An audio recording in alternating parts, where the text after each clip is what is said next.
Good evening dear student.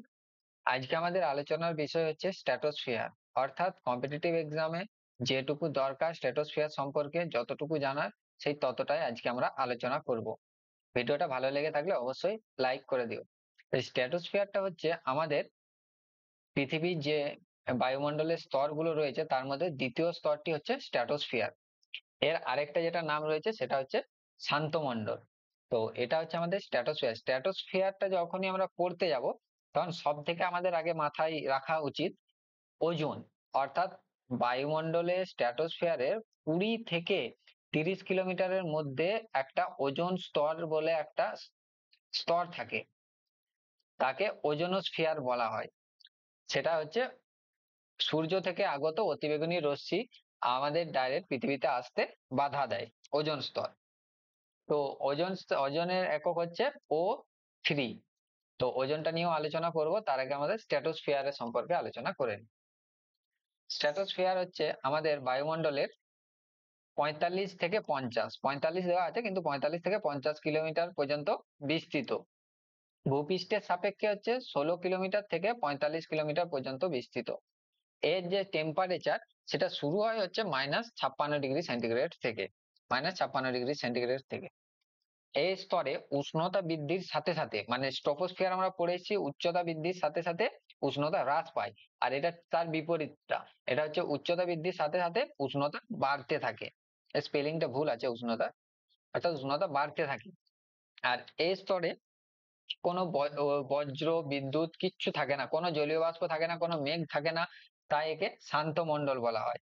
এখানে হচ্ছে এই স্তরে জলীয় বাষ্প মেঘ থাকে না এবং উষ্ণতার বিভিন্ন বিশেষ কোনো পার্থক্য থাকে না, তাই ঝড় বৃষ্টি বজ্রপাত এসব কিছু হয় না এই স্তরে, তাই একে শান্ত মণ্ডল বলা হয়। তো আর যেটা বললাম প্রথমে, ওজোন গ্যাস ট্রপোস্ফিয়ারে 15 থেকে 35 কিলোমিটার পর্যন্ত বিস্তৃত থাকে ওজোন স্তর বা ওজোনোস্ফিয়ার। আর এর হচ্ছে যে যদি পরীক্ষায় প্রশ্ন আসে যে কোথায় ওজনের ঘনত্ব সর্বাধিক, অর্থাৎ 10 ডিগ্রি উত্তর অক্ষাংশে, আমাদের যে অক্ষাংশ রয়েছে তার মধ্যে 10 ডিগ্রি উত্তর অক্ষাংশে 20 কিলোমিটার উচ্চতায় হচ্ছে ওজনের ঘনত্ব সর্বাধিক।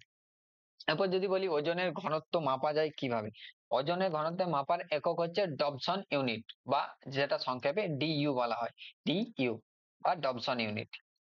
আর এই স্তরটা যেহেতু শান্ত, তাই এই স্তরটা বিমান চলাচলের উপযুক্ত, তাই এখানে বিমান চলাচল করে, জেট বিমান অর্থাৎ এরোপ্লেন যেগুলো চলে সব এই স্তরে চলে।